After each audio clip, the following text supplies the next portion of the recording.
Could you come with us? Yeah, sure. Good.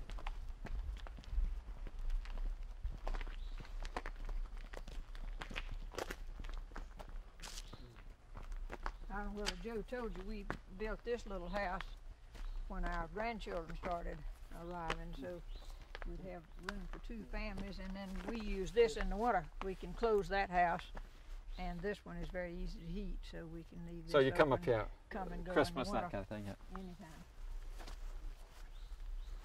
You've got little gardens everywhere. Look over here. Back Oh, in that's there. yes. Yeah. Yeah. Good morning. Is it always so green up here? Yeah. Always is.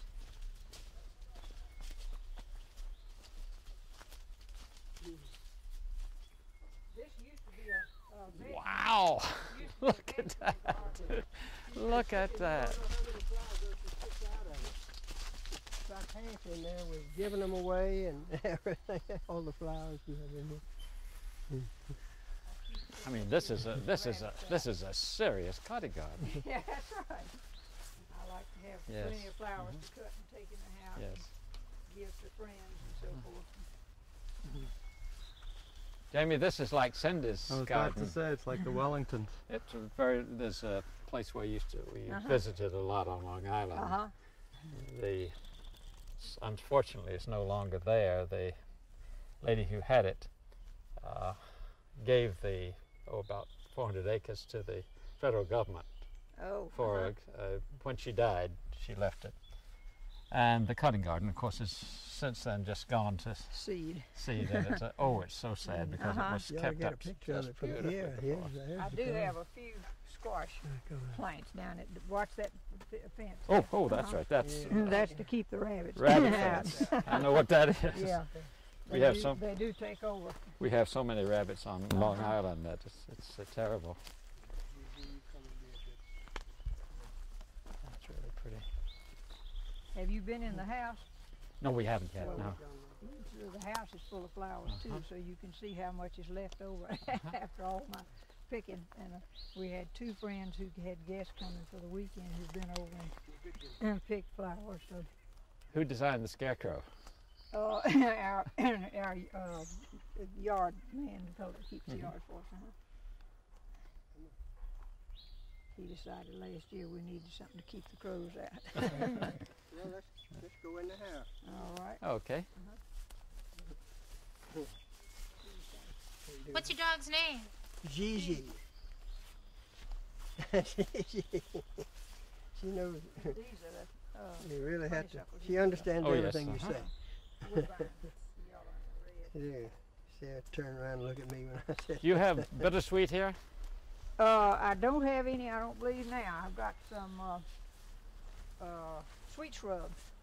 Don't have Back of the bittersweet. little That's house. once you get it, just you can't get rid of it. Uh-huh. That's what we found out. This place I spend a lot of time in, Long Island, and it gets into the roses. Uh-huh. We have You some clear? beautiful, big rambling roses, Like mint when you plant but it mint. gets into it.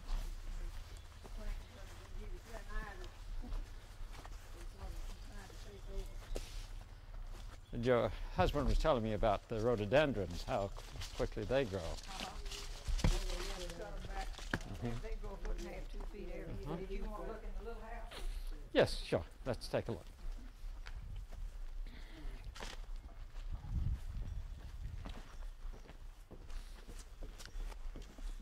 Wow. You got a good view here. Isn't that lovely? That is lovely. And it feels so settled. It is settled. It's been Yes. sitting here since, 1946. Yeah. Come here.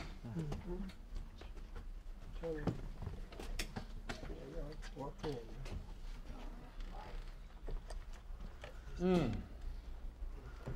Oh, this is a great family place. Uh-huh.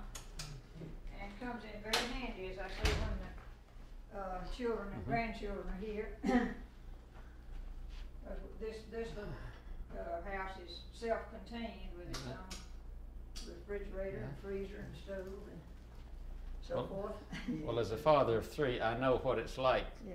to have a place you can visit people, but they don't have to put up with your 3 children all the time. And it has 2 bedrooms and a bath and a half. So And you can heat this with a high ceiling? yes, it has electric baseboard heat. Very easy to heat. In fact, you can come up here when it's 20 degrees and turn on the heat, and in about an hour and a half it's good and toasty warm.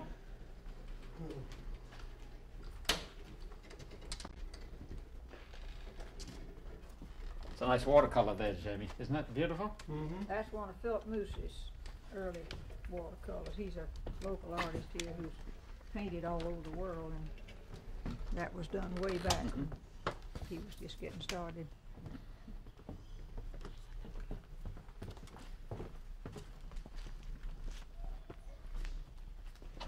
I've known Blowing Rock chiefly as a place where people from my hometown, Winston-Salem, come. There are lots of people from Winston-Salem who still have houses up here? Many. Because Blowing Rock has grown so in the last 20, 30 years. Not the same little village that it grew in. Would that make sense? The same little village it was when I first started coming up here. My father built a house up here in 1922. And I've been here every summer since then. 1 second. So your maiden name was? Rankin. Rankin. Lots of Rankins around Chapel Hill. I don't think any of them are very closely related that I know. 58. Wow. Did you drive up from Charlotte this morning? Yes, ma'am. It's done early. Uh-oh. About 7. I see you've got something that's going to occupy you for the rest of this About an hour summer. and a half. I know I've driven 321 a number of times. I know it pretty well. I know where it slows down. Did you come up 321? Yeah. We usually come up I-77 and then I-40. I just kept hearing about all the, there was a lot of single lane traffic on 40 last time I was there. Oh, look at all of They've this. been doing a lot of construction. I haven't been down that way lately. Yeah, you've This got a... kitchen we enlarged and added to about that's 6 years ago. And these old beams came from Joe's grandfather's farm. They're about 150 years old, came out of the old granary over at the Lineberger farm, and we thought it would be nice to use them. This one, the one here, and the one there are actually supporting beams. They're holding up this end of the house. So what were you saying? They hold. I say the beam there and this one here actually holding up this end of the house. They're not decorative, they're load bearing. They're support beams, and these others are notched into them, as you said. I'd say these beams, I was over there, they came from a granary at the house, and I'd go over there. The house is still standing there. It was built in 1830, and this was all outside where they put the grain and all. 20, 30 years ago, I said, it was going down. I said, I'm going to save these. And I took them over and put them in one of the warehouses at the mill, and when we got ready to do this, I pulled out some, brought them up here, and this fella knew how to work them, and he architect and put them all in here. So they've been here a long time. Okay, let's figure out where we... Jamie? It's a very comfortable house, and it's stretched and shrunk and stretched as the children and grandchildren came along. I like this hat. I say, oh my, you don't mean it. Could you do that one more time? Do the books one more time. George has been teaching me the books of the Bible. Every morning when I put a microphone on George, he says, George, what do? He paces back and forth and he says to himself, Genesis, Exodus, Leviticus, Numbers, Deuteronomy.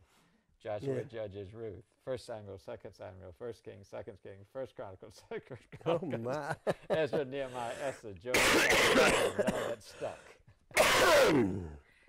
I better clear my throat and all. would you like a glass of up there? Or do you want to? No, it should be there. And these are there. Okay? Okay? Mr. Lineberger, so many people think that textiles came from New England, came south, and that we learned everything from the Yankees. You are a third generation textile manufacturer. Could you tell us about your grandfather and your father?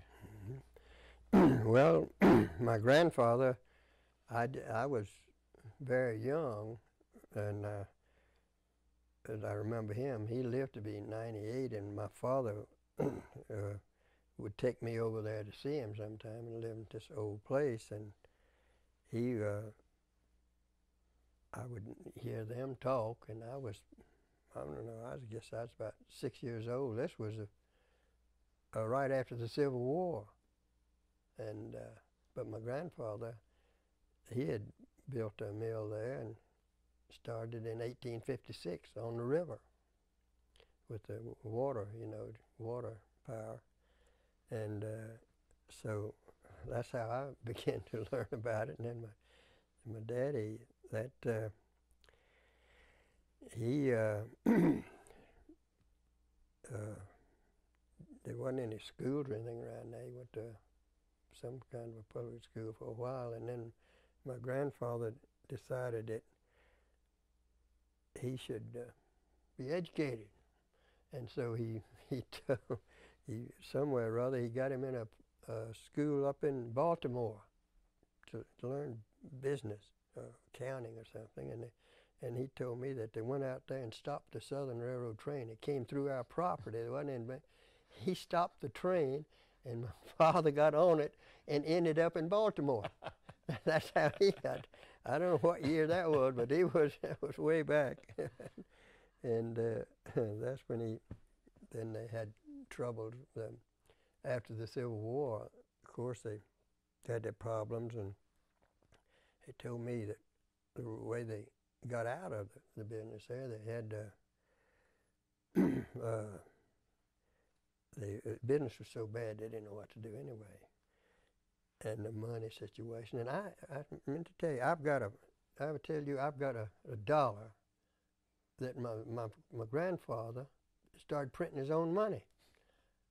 Right after the Civil War, they couldn't get anything, and they had a big store there where all the employees went, and so he printed this money, A.C. Lineberger, $1, and he'd pay them off with that money, and then they'd go to the store, and that's the way they lived for, I don't know, several years. But then they had a big fire, and the place, cotton that they had stored there and everything burned up, and business was bad anyway. And that was the end of it. And then my father went back there. They had a big, several thousand acres there, and they had slaves and everything before the war. And after that, he went back and started working with some of the slaves and people that stayed there until he got this chance to go to. Somebody asked him to come up there to Tuckasegee, and so he went up there, and he ended up, I think it was some of the Rhines, he ended up running that whole big everything. He ran it and looked after the stores and everything. Your father? My father did. Yeah, I don't know how many years he stayed there. That's when most of my brothers and sisters were born. And then they were having a little trouble down there in Belmont. You'd probably heard the Chronicle Mill. Yes. The Stoves had started that, and they were in trouble. And somebody told them if they'd get A.C. Lineberger, they'd see if they could borrow some more money. As a matter of fact, it was Anna Boyce's grandfather who was president of the mill, and he was a banker in Gastonia. Your wife's? Yeah. But yeah. They couldn't. They weren't gonna. He said they can't get any more money, and this fella came up with some Ryan, I think. Came up and said, "Get A.C. Lineberger down here, and we'll do it." Anyway, they made him an offer, and he came down there, and that's where I was born. He built a house right there, and I was born down there in 1910. In Belmont? In Belmont. I was the last one. And he brought that mill right back, and that's when they started building other mills. And he was president of them. And eventually, how many mills did your father have? Oh, gosh. Just name them. Well, I mean, he was president of and ended up there, president of that old mill, that Chronicle when he came there, and then they built the Majestic Manufacturing Company, the Imperial Yarn Mills, a National Yarn Mill, and then there were other mills there. Then he went up and built mills in North Belmont, Acme and the Linford mills and Acme Linford and Perfection Mill.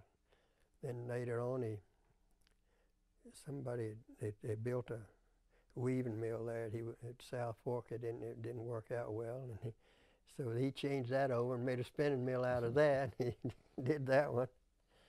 Then he was such a good builder and a manufacturer, and he did the whole thing. If people would come to him and say, "We want you to start a mill for us, be president," and then he would organize the whole thing, the builders, get them, and he'd buy the machinery because he knew just exactly what to do. And they came to him from Salisbury, and that's when he went up there and built Rowan Cotton Mill. And there was another old mill up there. I don't remember it. They wanted him to do. But then he came to they got him at China Grove, and he built China Grove Cotton Mill. And it ended up a lot of farmers and people who would invest in it. And they really, he enjoyed that sort of thing. They'd make him president, and he'd automatically take, say, 10 or 15 or 20% of the stock. That's all. He didn't try to get control. He'd do that and get them all started, and then everybody come in and take shares, you know. And that's the way he did it. And now, you learned the business first by being your AC's son. Well, yeah, you had to be 16 to work. And I remember 1 or 2 summers after I was at home from Woodbury, I'd go down the mill, get a job at Climax. It was not far from, I'd walk down the railroad tracks to it, or half a mile away or something. Well, that's quite a contrast from being in a pretty prestigious private school and then coming home. This is what I wanted. Yeah. I did it myself. I went down there and got the job. And because I liked it, I just always did. And that's where I got started. And then, as I say, after I finished college, I went back over there and talked to my dad, and I says, I thought my brothers had gone to gone to Harvard Business School, and the other had gone somewhere else, and I finished. I just come back from Europe. I'd been over there for about 3 or 4 months, and I came back and I asked Dad. I said, "Well, what do you want me to do?" I thought he'd say he fixed me up a big place. He says, "Go down to Mill and see if you can get a job." So I went back to the Climax, and I got a job sweeping. Oh, After no. I finished the Great Chapel, I got a job sweeping. And it paid off in money. Yeah. And I made $13. I still got the envelope in cash. It paid off. And I worked 55 hours a week.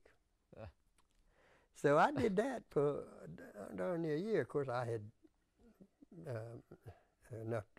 I wasn't dependent on that for a living, but I said, I don't believe I'm going to continue with this. And so I went back and told Dad I believe I'd go back to school. He says, go anywhere you want to. And that's when I went to state. They went down there and took this NC State. NC State. Now, they had a textile engineering. Oh yeah.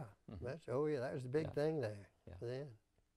And I went into that and came back, and then I was lucky enough to get a little better job as somebody's assistant. And then, as I told you, this fella, Bumgarner, I remember him. Daddy brought him down there from Tuckasegee, and he ended up, they called him superintendent then. He was superintendent of the Climax Majestic, and he got sick and stayed sick a while. And I went down there, started as his assistant, and ended up in a year. I had one of the best jobs in Belmont after I got just lucky that this guy passed away. He was an old man, and that's how I got started. And I ended up with working with other mills, the North Belmont mills, And I left them down there and went with the mills in North Belmont. And I was worked with, I was on the board, of course, at Rowan and China Grove, and I helped them on machinery and stuff. So you spent the rest of your life then in Absolutely. managing mills? That's right, in the management of mills. Well, now, And, going back to the late 20s, according to the records we've seen, textiles was making a pretty fair income, yeah. and then it got very competitive, and people started making changes in the mills. And you went to NC State. Could you talk about how the engineering changes? Yeah. Well, it was nothing spectacular like it happens now over there, but I remember we learned to cut out certain operations, like the beginning of when I went back there, the mills had opening the cotton out in the next to the warehouse, opening equipment to tear it all up, and then would blow it over to the mill where the pickers were. That the one that made the laps. Yeah. And so one of the first things I did then, I found out that put it all together. So I pulled that over there and had the opening, and it's automatic would feed the pickers, and then you'd go into the cars with your laps. And then, of course, later on, this is what happened then. And then long draft, as I remember, we still had a lot of mills that didn't have the long draft. It was just, 3 rolls and on the spinning frames, and then later on they made long draft out of it and put an apron in between them, and so you could draft longer and wouldn't have to make the roving so fine, so you'd save money there. We'd cut out. At Majestic, I was making hundreds there, spinning hundreds, 120s sometimes. And I went through 4 different frames in the card room, and before it was over with, I had cut that down to 2.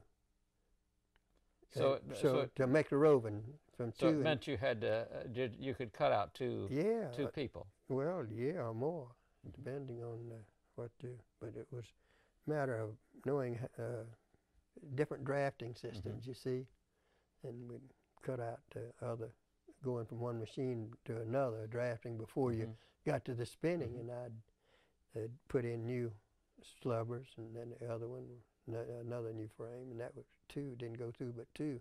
Before that, it went through 4 different machines. Now, we've talked to a lot of old workers who started working in the mills. Actually, we talked to some people in their 80s who started working as children in the mills. Yeah. And they have surprised us by saying that the work wasn't very hard at that time.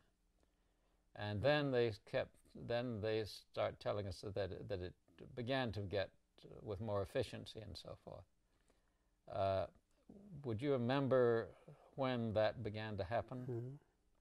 Well, like I said, when business got sort of bad and more competitive, we had to, the ones that stayed in business had to do something. When we get new machinery, and then we would pay them by what they did, you see, in the card room, is how many, what they ran and this and that. And before that, on production. Before that, we'd just pay them so much an hour, and they'd walk around and go out and smoke and do everything else. But they finally realized that what we were doing, and of course we still gave them the houses for nothing, 20 cents a room a week, and with power and everything.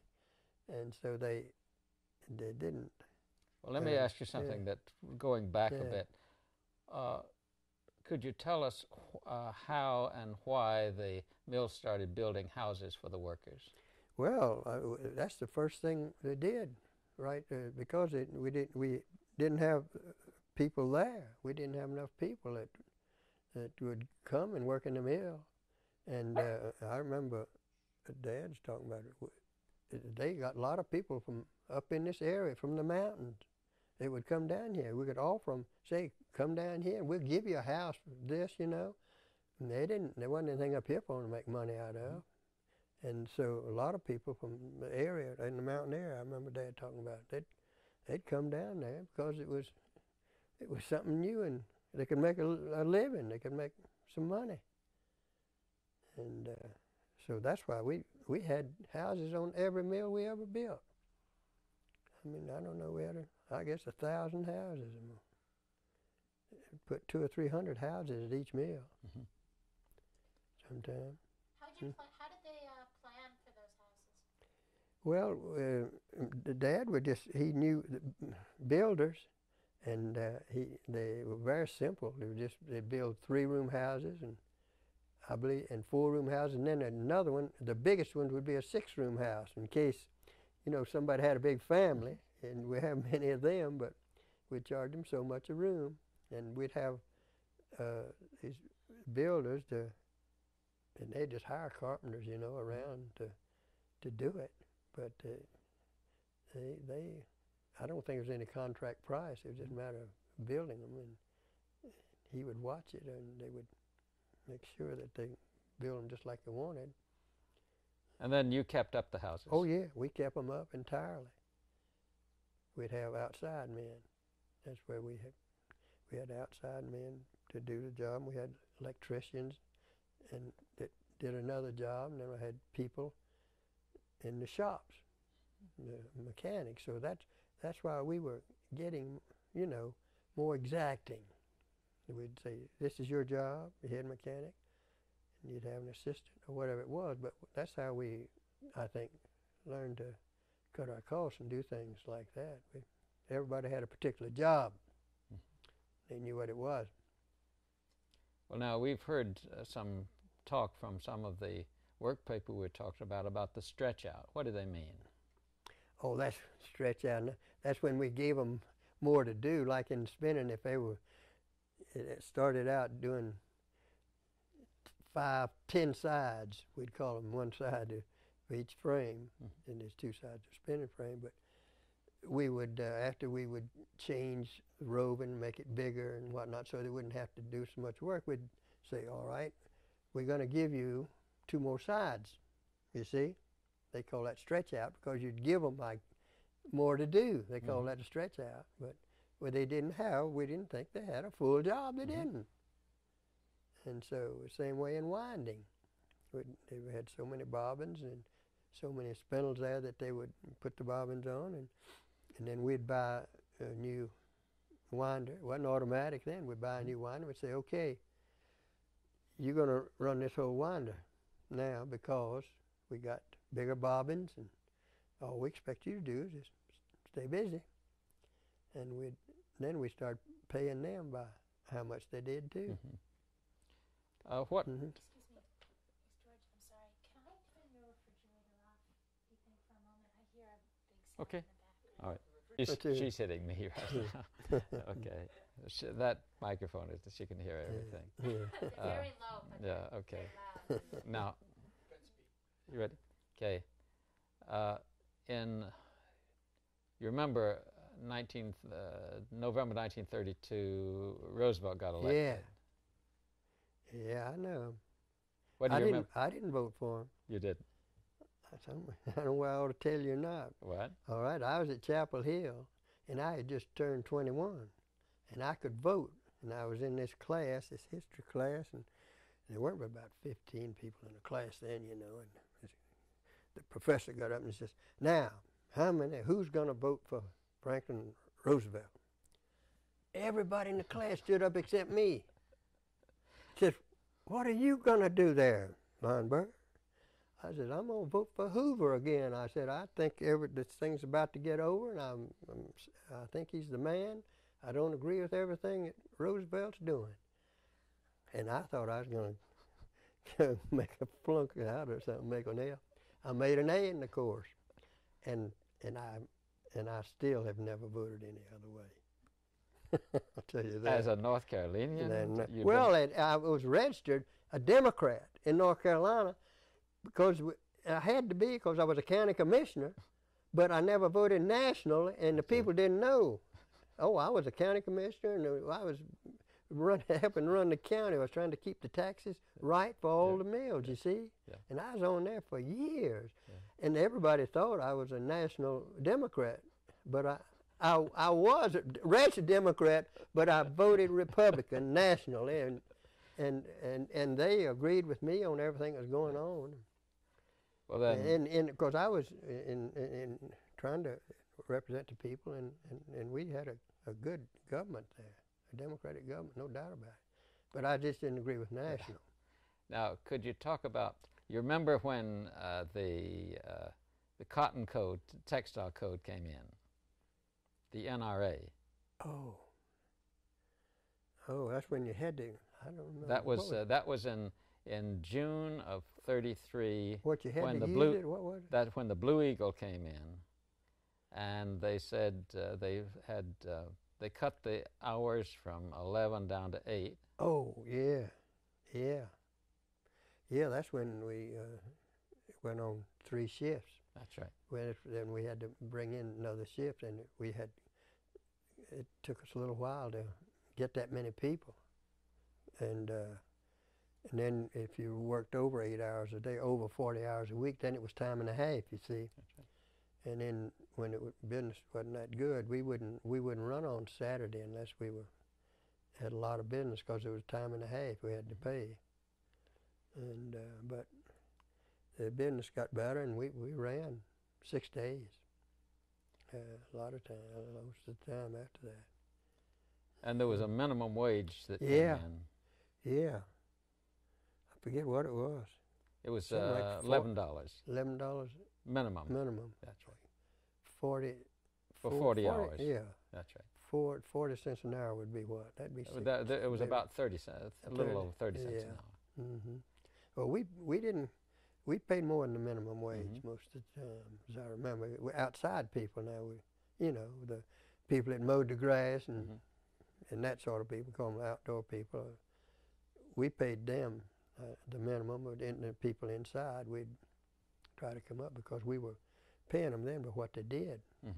And so some of them would make a whole lot more than others. So you tried to keep everybody on production that you could. Yeah, that's right. Yeah. The codes had minimum wage. They had hours. They set the hours. Yeah, 40 hours, Yeah. and then you paid time and a half. And they also limited. They tried at least to limit the number of hours that machinery could run to about 80. Remember, it was a whole big thing. The manufacturers agreed together, trying to cut down on the competition. I didn't remember much about that. I just remember that it was competitive. Yeah. And there was one other section of this thing that they called 7A, which says that the workers had the right to organize. Yeah. But they never did organize with us. They tried a lot of times, but our people, and I was always close to my people. That's the reason I enjoyed it. So I worked with them when I started, and they were just family to me, and we tried to be honest with them. We gave them everything, and then when these outside people came in to try to organize, most of them just shook their heads and said, "Listen, we don't need you. We're doing all right." And they never organized a single one of our mills. They tried a few times, but they couldn't do it. So you never had organization in your No, mill? sir, never had a union. They didn't need them. Well, one of the happy things, with I don't know whether you've seen this book out of Chapel Hill, Like a Family, The Making of a Cotton Mill World. Didn't, I haven't. Anna, what you did, excuse me, I don't know how. Well, I'm going to leave that with you, because it's a book that we've used a lot. But there's one section of that I want to talk about. They've got a chapter here on this big strike that came in 1934. You probably remember something about that. Over in Gastonia? Oh, well, there was a big strike in '29 in Gastonia. yeah, the Luray Mills. But then in '34, there was a strike that closed down mills all over the place, all over the country, including Gaston County.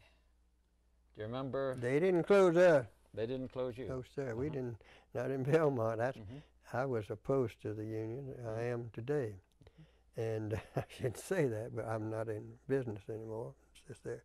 But we were fair and square to our people, and they realized it. And we had 1 or 2 mills where they came in there and tried to organize, and they couldn't do it. I remember in the knitting mill, they came there. My brother Henry was running the Belmont hosiery.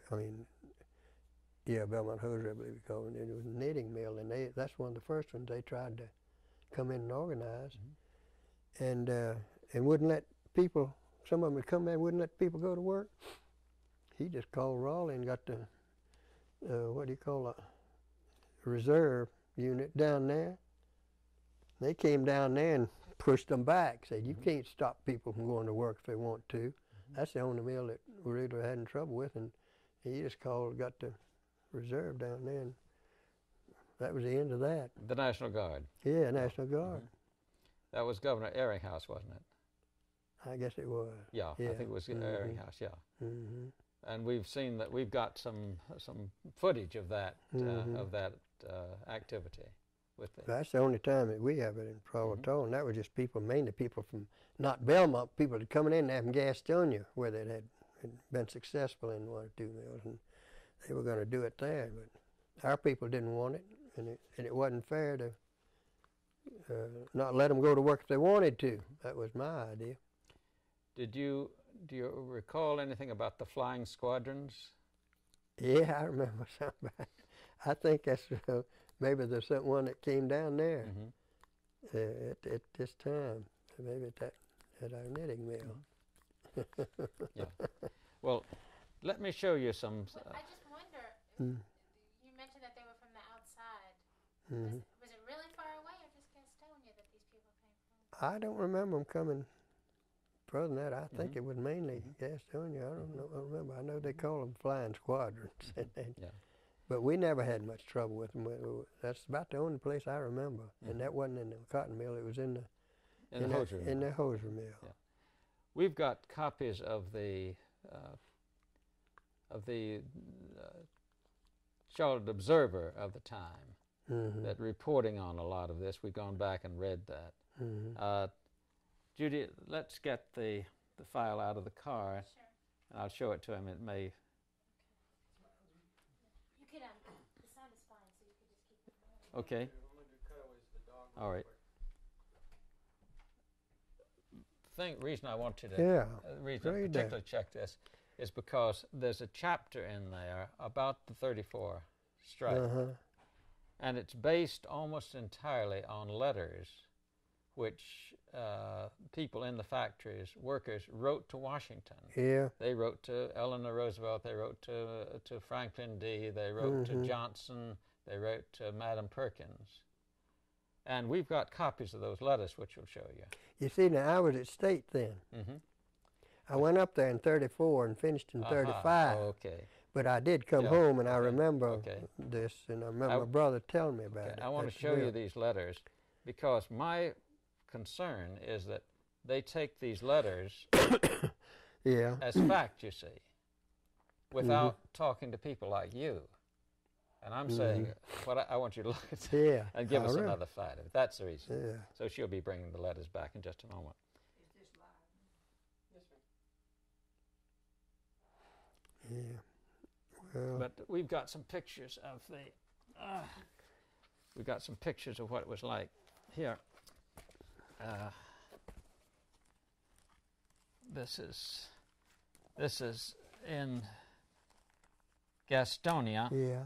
On Labor Day, 1934. That's a whole group of them. And here's another scene. Yeah, they were there. And Ranlow. Ranlow. Yeah, Ranlow workers. Yeah. Do you recognize the street? That's yeah, that's Gastonia. It hasn't changed too much since then. No, it's gone away. Yeah, It's gone. You know, they over there now. They on our farm. That new big place. That's part of our farm. That my daughters sold it to them.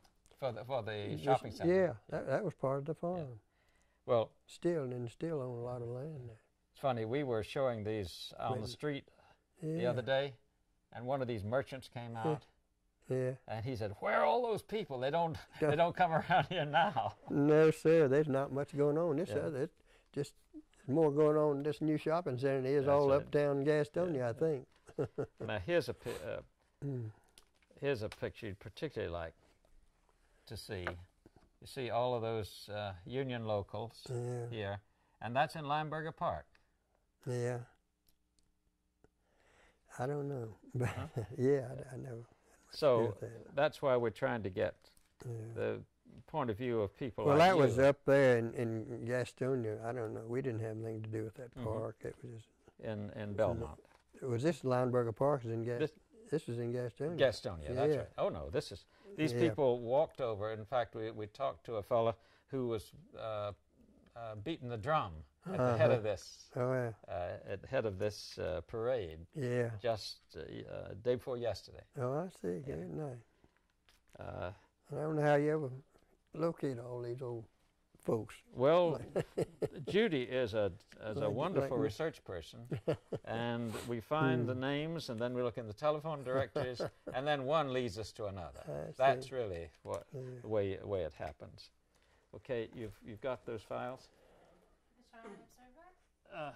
Yes. I'm going to single on him. Okay. 7/13/34. Would that be about right? Did you want the big book? Yeah. That's this thing. Let's see. That's August. Let's see. August 30. Gorman had addressed a strike rally here Sunday. That's the fellow, the head of the thing. Let's see. Get over here.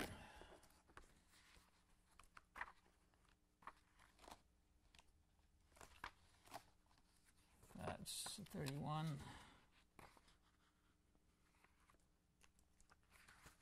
Yeah, 4. The strike began on Labor Day and then moved on from there. And for a while, see, that's the parade that we were just showing you. Mm-hmm. And the Charlotte Observer has an editorial lamenting the strike. But let's see.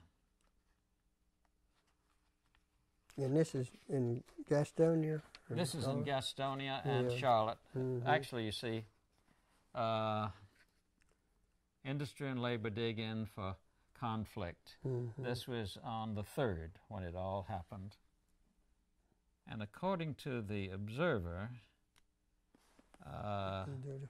they shut down every mill in Gaston County for several days until the National Guard came in. And then they opened Pilot Strikes Bridge, 200. Mm-hmm. So it was a great big thing. We have newsreel footage, for example, of this scene where they closed down the Piedmont. Parkdale. That closed down Parkdale. Yeah. That's one of the places where the flying squadron went to. Yeah. You see, I was at State then. You were at State. Well, sure, that's right. But I remember they were coming home and where they were having all this problem, and they did close down, and none of our mills were ever organized. People just weren't for it. Well, now, according to the statement of the manufacturers at the time, Sloan and that group, they said first that they were overstocked, and so they've got warehouses full. Yeah. So they'd almost welcome a strike.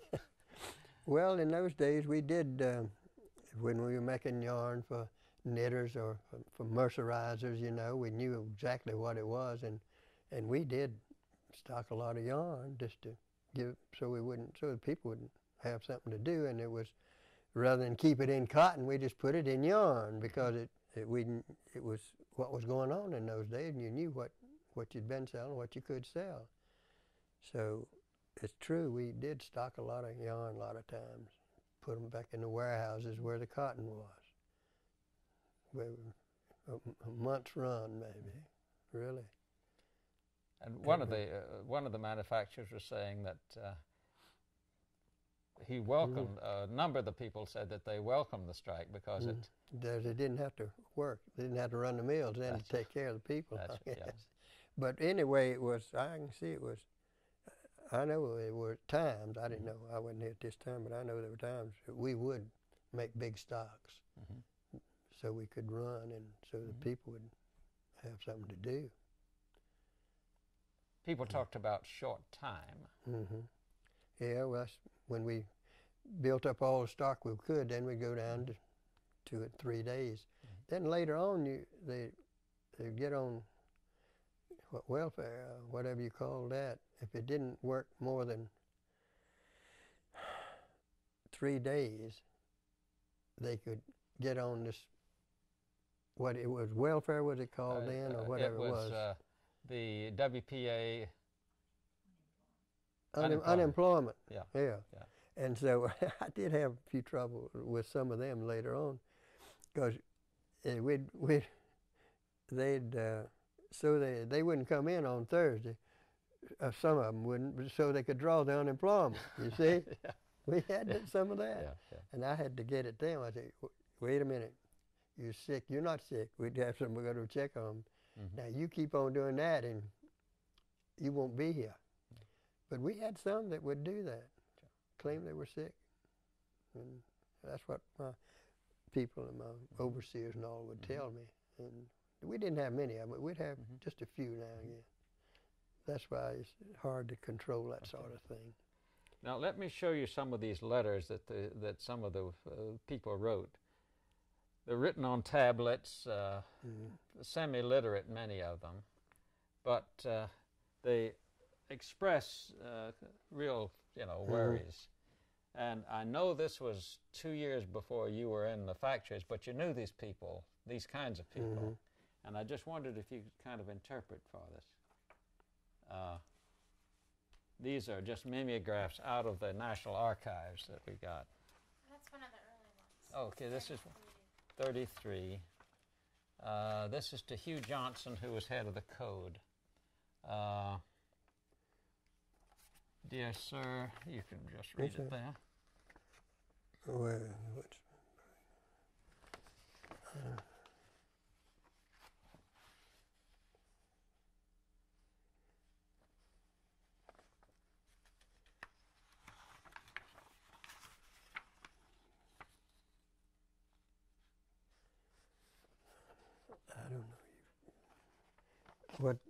What did they saying about the unions, or what? Let's see. What date is that, George? This is September the 21st, 1934. What's this pertaining to? This is the Imperial Yarn Mill to Mr. Hugh Johnson, who was head of the NRA at the time. Dear sir, I just want to let you know how things are going on here in Belmont, especially the Imperial Mill. I'm just going to give it plain in every way just how we have to do, although I've been told it wouldn't do any good, and also said I would lose my job, but I feel like if you know there would be something done, we have to go in an hour to 2 hours before work time to get our cleaning up.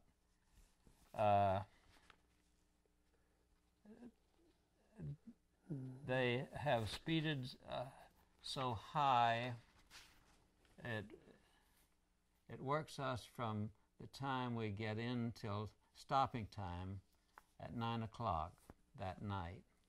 There's only 6 to 8 here. That is in the union. The superintendent, we don't like him at all, or he means to work us to death if he can, and they are afraid to join the union.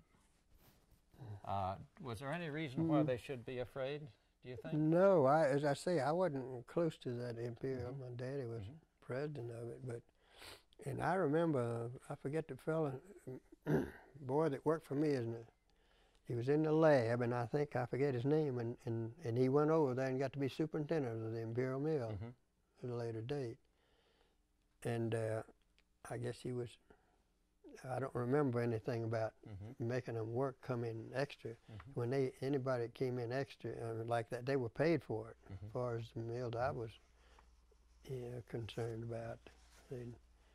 Now there are, as I say, these letters in the National Archives are literally in the thousands from mills all over the South. And that's the only one you got from Belmont, I bet. oh no, we've got a number from Belmont. Hundreds. Really? Yes, this is from Belmont. I mean, I just wondered what the other mills Let's see. This That's all Imperial, this is from Belmont, August the 16th, 1934. Mr. Roosevelt, we know that you are doing everything in your power to help the poor people, but we know that you do not know what all is going on in these mills. What mill is that? Belmont, this is in the Imperial. That's the same mill. Yeah, the same Same mill. Yeah, I think they might have had some more trouble over there than they did the other mill. The superintendent, they wasn't that popular or something. Who was the superintendent? I'm trying to think. I don't know. In '34, I don't remember. We have It to might have been an old fella that was going to retire soon after that. I don't know. I think it was. Maybe it wasn't too close. It says that we have to work so hard in this mill in Belmont, North Carolina, we do not get time to stop and eat our lunch. And if we do, our work just tears all up. And so he goes on for that for 3 or 4 pages. It's interesting that now he says, let's see, at the end of it he says, not every man that here belongs to the union in this mill, for they are scared to join. You see, this 7A said that they had a right to join, you see. Yeah. They are afraid they will lose their job. We would like to very much you look into this situation. This mill is the Imperial Mill in Belmont. I say that's the same mill. I believe I remember they did have more problems there than the other, and it probably was the superintendent didn't get along with them as well as the others did, or I don't know. But as I say, they're also responding to it's the 8 hours at that point. So another thing we should do, that we've got a petition from some of them protesting the hiring of people out in the country with farms instead of hiring people in the village, because they said they're getting short time because they're hiring all those farmers. I never remember. We didn't do it because we had the houses there, and we wanted to keep them filled up, and if they didn't work, they had to move out of the houses.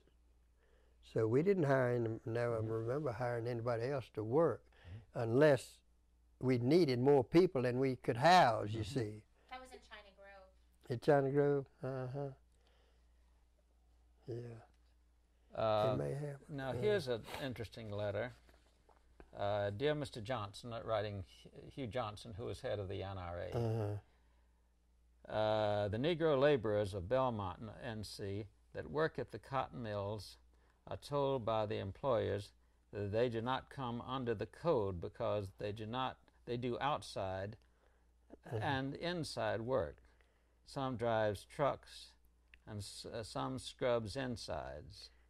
Others do the trucking of cotton and loading it and all of that. The wages per week are $8.25 and $9.79 for 55 hours. What year was that? God. This was October the 6th, 1933. That was after the code, you see. Yeah. I thought you had a minimum wage then. You did, but the difference was that the minimum wage of $11 for people who worked inside. People who worked outside they weren't included in that. And so this fellow doesn't understand that, you see. And he's saying they're working inside and outside. But he names this. He says, And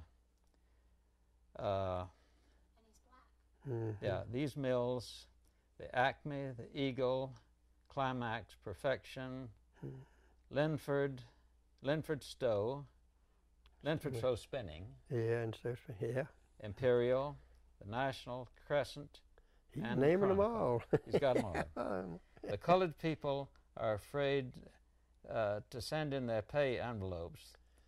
For the employers say that we'll not have no more jobs around Belmont. So I wish that you would send someone to investigate this report. You said the NRA is supposed to help everybody, but the employers are unfair to the colored workers of Belmont. And that's a colored gentleman writing that. That's right, yeah. And he was at what mill? Imperial? He was in the Imperial. Yeah. Now, it's interesting that we talked with, we had a complaint like this from the Eagle, Yeah. but you didn't have anything to do with it. No, that's another. And we found the guy who wrote it. He's 85 years old. Yeah. And he told us. He agreed. He said this was right. Didn't That's right, yes. Well, but it was an interesting thing that he was helped to write that Yeah. by a white man in the mill Yeah. whose complaint we found as well. Yeah. It was interesting that they were working together. Well, I know at a later date, we had minimum wage, and as I remember when I was there, the minimum wage was certainly people that were on the outside and didn't have regular jobs, you know, or something to do. But they all seemed to be happy, and they didn't. Many of them want to come in and learn something. I know we later on brought some in. We wanted to, and you'd pay them so much to learn the job, and then they'd get minimum pay while they're learning, and then they'd go on so you'd be paid for what you did, and a lot of them never tried much after that. They just wanted to get inside, and we tried to be honest with them, and some of them did come along and do very well. But as I remember, I didn't have any of them that never got to be superintendent or anything like that, because they didn't have the training. You're talking about blacks now? Yeah. Okay. But Now, we, okay.